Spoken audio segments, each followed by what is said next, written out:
Subscribe to Cooking and Travel by Dr. Papori Barooah and press on the bell icon for all notifications.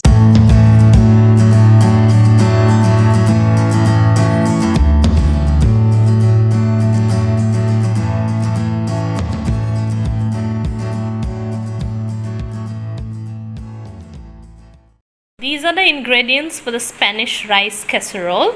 I have blanched one tomato, a big tomato, which I'll dice and use it in the recipe.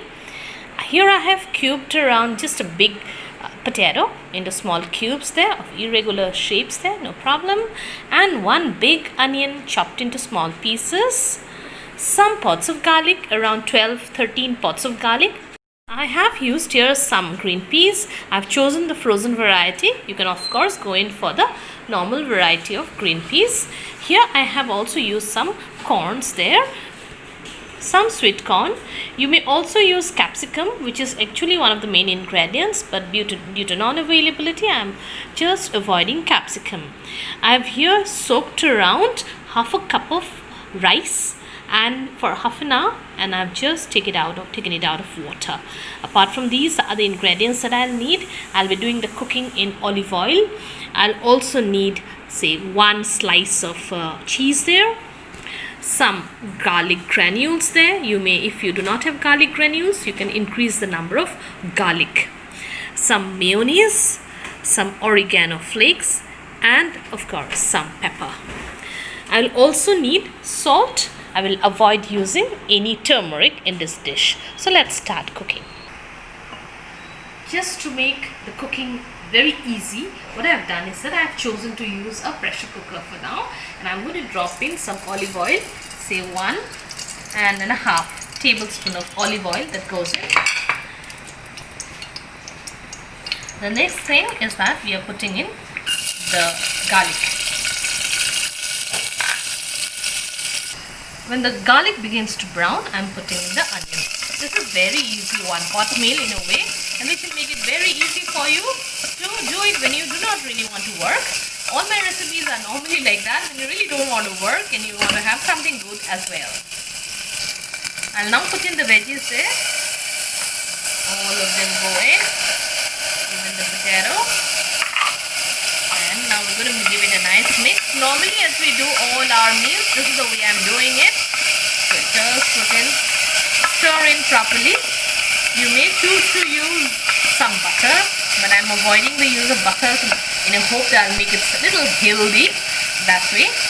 Around this time I'll also use in the garlic flake, the garlic that are granules that I have, some of them, so around this many. I'm using it for the beautiful smell that it will give to my dish there. And we'll cook it for around 3 or 4 minutes on high flame. Next I put in the rice that has been soaking for half an hour almost. I've used Joha rice. You can use any rice variety that you love to use, and because of the beautiful fragrance that Joha rice has, I'm using it and mixing with oregano flavor. I guess it will work wonders. Next thing I'm going to put in some oregano flakes there. Okay. Next I'm using some fresh garlic, this is pepper, as much as you want. I'm not using any chili flakes because there are old people in my house, babies in my house in a way. The last thing, the blanched tomato.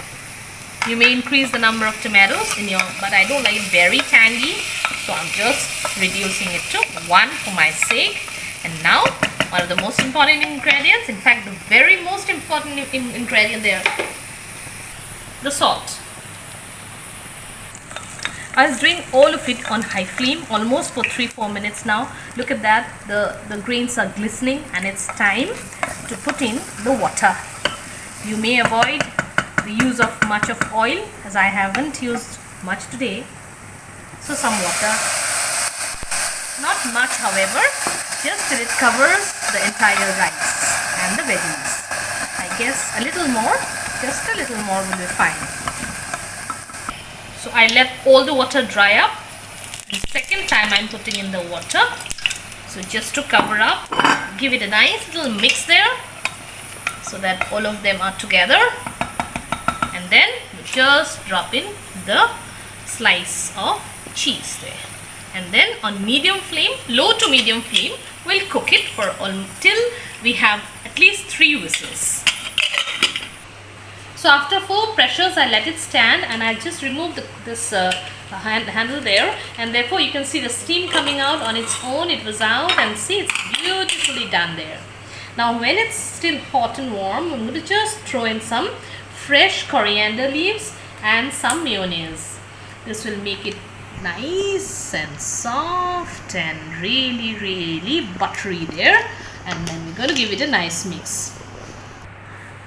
Just give it a nice stir, and your Spanish rice casserole is ready. You can already, my kitchen is filled with beautiful, smell, and it's lovely aroma there, and this is done. All I need to do is that just dish it out. So just dish it out.